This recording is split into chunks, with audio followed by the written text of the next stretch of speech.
Creditors or lenders usually ask their clients to pay off their outstanding balance. They go after them once, twice, they do several attempts. If there is no positive response from their clients, they refer or they contract what is called a collection agency. So a collection agency is a company that is hired by lenders or creditors to receive funds that are past due or accounts that are in default for a reward or a portion of the collection. So they work for a commission. Now this is just to make it clear that collection agency business is different from factoring agencies or factoring companies.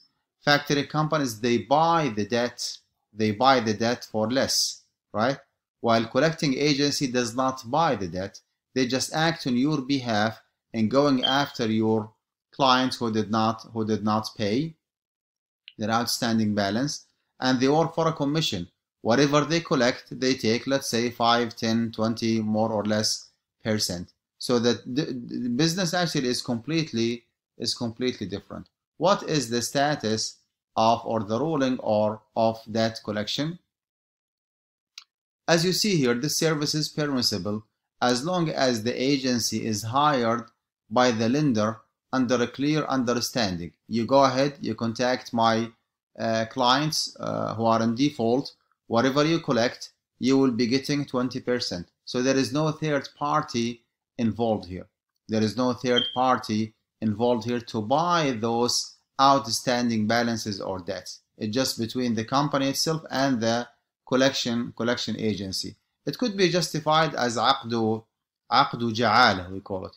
Ja'ala actually is a certain reward and is paid upon accomplishing a certain task. If you do this for me, I will give you such and such percentage or such and such amount.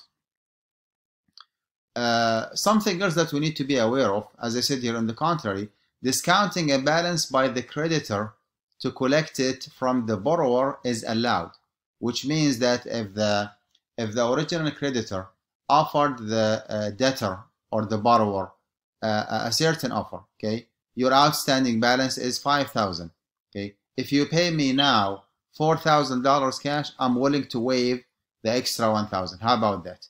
If that is done between the lender and the borrower directly, and the one who offered that discount is the creditor or the lender, that would be permissible as well. That is well known in al-fiqh al-Islami as ضع وتعجل.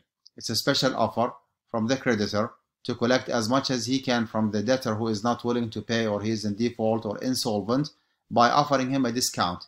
Okay, instead of paying 100% of the outstanding balance, the creditor is asking for 70%, 80%, and that will be it. If that is done, between the creditor or the lender and the borrower, the transaction actually would be permissible.